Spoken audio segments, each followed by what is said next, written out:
Et salut à tous et à toutes comme d'habitude pour cette première vidéo de l'année pour la chaîne sur un sujet dont je vous avais parlé lors de ma vidéo sur les mini-harpes à accordage rapide, les fameuses Springbox, donc les boîtes à ressort que vous avez ici présentement sous vos yeux. Donc ça c'est un des premiers modèles que j'ai élaboré et que j'ai fait, vraiment sur un châssis tout métal, totalement métal. Je suis parti en fait d'un boîtier à la base qui était ça va parler aux plus anciens, un convertisseur PAL SECAM, etc., qui bien sûr aujourd'hui ne présente plus grand intérêt, donc j'ai gardé quand même l'électronique au cas où. Mais le boîtier étant d'une très grande solidité, super robuste, je me suis dit, il y a peut-être un truc à faire au niveau acoustique. Et ça faisait un petit moment que je regardais un petit peu ces fameuses boîtes à ressort, ces boîtes à bruit, parce qu'on peut faire pas mal de bruitage, on peut faire beaucoup de choses, des petites rythmiques, quelques mélodies, enfin voilà, c'est libre cours à l'imagination là aussi. Donc je me suis un petit peu élaboré ce premier projet en tout métal. J'ai même gardé le petit switch d'origine. Donc bien évidemment, l'intérêt, on peut le jouer bien sûr acoustique, c'est-à-dire non branché. L'intérêt après, c'est de le brancher. Pour ce faire, j'ai bien sûr, comme toujours, installé une sortie jack, voilà, ce qui permet après de le placer ou de le passer dans différents types d'effets, de pédales d'effets et autres. Donc là après c'est encore pareil, libre cours à l'imagination. On peut imaginer le passer dans différents filtres quand on a du modulaire ou sur certains synthés. Enfin, il y a moult possibilités. Moi, comme d'habitude, pour garder un petit peu, on va dire, une identité musicale, je l'ai branché toujours sur une de mes pédales de prédilection pour ce genre d'effet en tout cas, toujours la Electro Harmonix Ocean Elevens. Voilà. Permettre de donner un tout petit ordre et idée et aperçu de ce que ça peut donner. Donc je vais juste savoir en 2 secondes déjà le type de son que cela produit sans aucun effet. Donc comme d'hab, je suis toujours branché sur un Fender Mustang aussi, voilà, canal clair, aucun effet dessus, rien du tout. Voilà, donc en gros on a déjà quelque chose comme ça.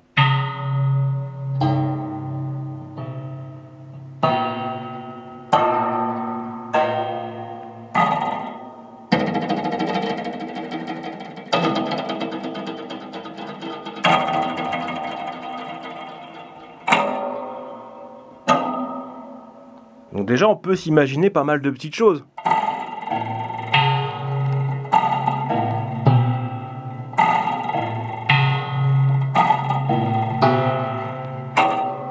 Voilà, ça c'est une première idée, bien évidemment, encore une fois, ceci est non exhaustif. Et si toutefois maintenant on raccorde ça en enclenchant une reverb de type Hall, avec une queue de reverb assez longue, voilà en 2 secondes la métamorphose du son.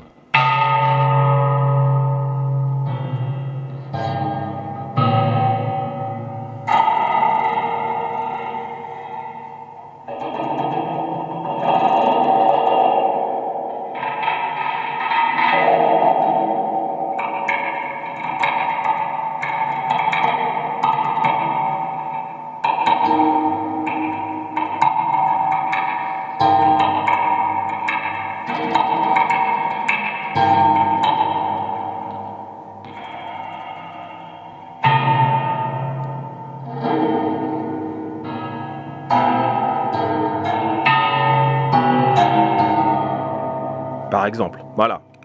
Et de même, en changeant encore d'algorithme dessus, je ne vais pas tous vous les passer, je vais juste vous présenter ça un petit peu de manière certes superficielle, mais pour que ça vous donne un petit peu une idée de ce qu'est cette fameuse boîte à ressort ou boîte à bruit, appelons-la comme on veut. Pour ceux qui ne connaissaient pas, et je pense que vous êtes malgré tout nombreux et nombreuses, parce que c'est quand même quelque chose de très particulier et très à part, même si, comme je l'expliquais dans une précédente vidéo, on a pas mal de sociétés qui commencent à distribuer ça sous divers formats et autres, mais je trouve à des prix vraiment prohibitifs pour ce que c'est réellement. Donc voilà, là j'ai changé le petit algorithme sur ma pédale d'effet, et tout de suite la différence. Voilà, là on va amener des ambiances.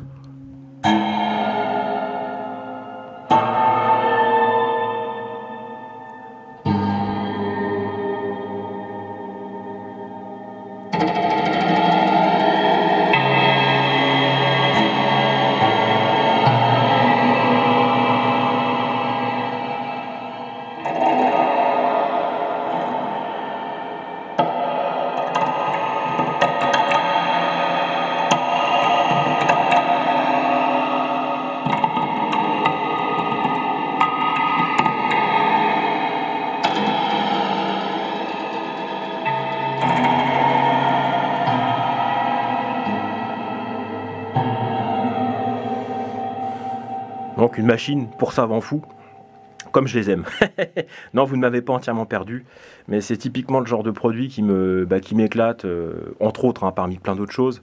Mais ça, non content d'avoir la joie de pouvoir le fabriquer, après je trouve qu'on a une utilisation qui peut être assez intéressante dans un registre certes bien défini, on va dire, mais après c'est vraiment, comme je disais, c'est plus l'imagination, on a beaucoup de possibilités. Donc voilà un petit peu ce qu'il en est pour ce premier modèle, donc tout métal, et tout métal ultra costaud. Là, on faisait pas les choses à moitié. J'ai juste refait une petite déco pour uniformiser un petit peu ça, voilà, qu'on soit un petit peu dans le trip, un peu chill, voilà. C'est juste ça comme ça. Mais on a un truc très costaud. Avec bien sûr possibilité totale d'extension supplémentaire, ou voilà, on peut rajouter des ressorts au-dessus comme j'ai fait aussi. Enfin, il y a plein de possibilités.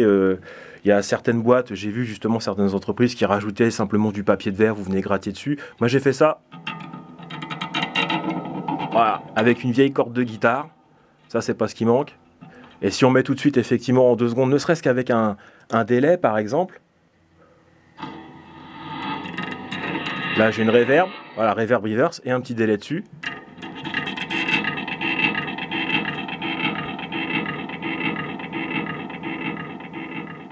C'est tout bête, hein.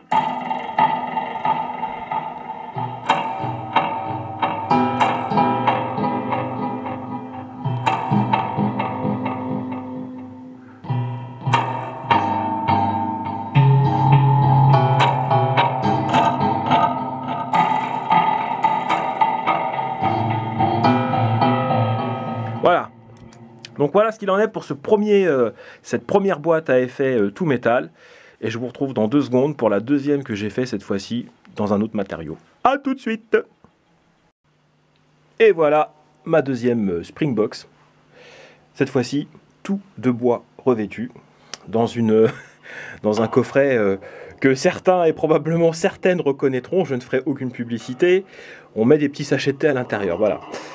Et donc j'avais récupéré cette boîte, pensant peut-être l'utiliser pour faire justement ou un diddley ou quelque chose comme ça. Et en fait, j'ai un petit peu eu peur de l'acoustique que ça pouvait procurer en termes de fabrication et tout. Donc voilà, je l'ai détourné encore. Et puis ça me donnait l'occasion de pouvoir essayer cette fois-ci une box en bois pour voir un petit peu la différence de son avec la métal. On a quelque chose effectivement d'un petit peu plus doux, mais c'est tout aussi efficace, toujours pareil, équipé avec le piezo aussi, toujours la sortie jack de la même façon. Et regardez un petit peu, enfin écoutez surtout.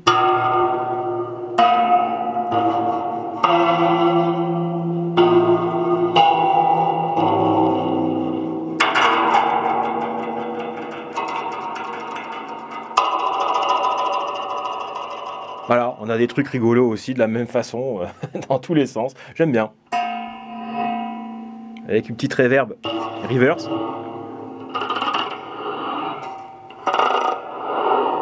Donc après on peut l'imaginer à différents volumes, différentes égalisations, mais...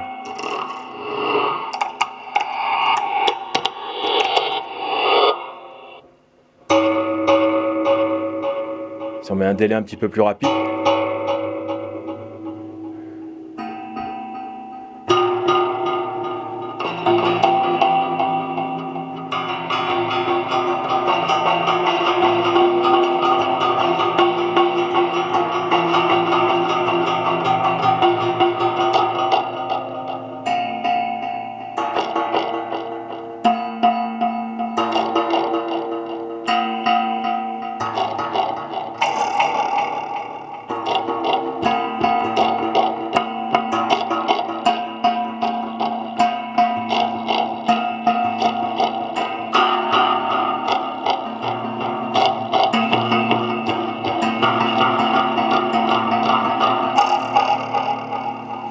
Voilà, la Springbox Woody Edition, aux couleurs pour le moins flashy.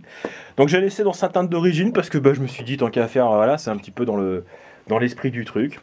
Donc après, pareil, totalement possibilité d'évolution aussi, de rajout, de modification. Je m'étais même posé la question si j'allais pas coller sur le côté, ici, une de mes mini-harpes. Comme ça, justement, comme elle est sonorisée, permettrait de jouer des petits sons, des petites mélodies, justement en diatonique. Pourquoi pas, je suis à l'étude de pas mal de choses, donc on verra un petit peu tout ça. Voilà pour l'heure aujourd'hui ce qu'il en est de ces deux boîtes à ressort, boîte à effet, boîte à bruit, boîte à son. Appelons ça comme on le souhaite, l'essentiel c'est de pouvoir s'éclater avec. Niveau réalisation, il n'y a rien de très complexe. Alors surtout sur la version bois, sur la version acier de tout à l'heure, vu que j'avais un boîtier très épais, là prévoyez les bons forêts HSS qui vont bien pour percer, parce que sinon là vous allez manger du forêt, mais alors à foise. Là sur le bois ça va tout seul. Et donc bah, j'ai fait en sorte, voilà, au niveau tige filetée, d'avoir directement la mise en place par en dessous. Ce qui fait que j'ai toute ma longueur, ce qui me permet de pouvoir mettre deux ressorts sur la même longueur, changer différentes positions, évolutions ou autres. Voilà, donc on a libre cours total. Hein. C'est pas d'une très grande complexité. Il faut juste un petit peu de temps, comme j'allais dire, comme beaucoup de réalisations finalement. La seule chose, c'est qu'au bout d'un moment, on commence à avoir un petit peu mal au doigt, parce que, bah, vous voyez, on a 3 écrous par boulon, donc sur le nombre, au bout d'un moment, ça fait un petit peu mal. Mais voilà, c'est rien de très méchant. Et puis surtout, après, on a la satisfaction de pouvoir créer des univers. Là, c'est vraiment un aperçu, mais alors tellement minime de ce qui est possible de faire. C'est vraiment un gros potentiel. Qu'on peut intégrer dans différents mix, différents morceaux. Moi, je verrai si je peux pas rajouter en re sur nombre de mes morceaux que j'ai en stand-by, version un petit peu planante, child, rock progressif. J'ai beaucoup de choses dans la boîte. Donc, je vais voir ça aussi. Ça peut être intéressant. En tout cas, elles sont là. Voilà pour ces deux Springbox pour l'heure. Et on se dit de toute façon à très vite, sûrement dans un autre sujet, un autre registre. On ne sait pas encore, mais vous savez que c'est pas les sujets de conversation et d'intérêt qu'il nous manque. Et encore, vous n'avez pas tout vu. Sur ce, je vous souhaite à toutes et à tous une bonne journée, bonne matinée, bonne soirée, bonne nuit, peu importe. En tout cas, à très vite. Ciao!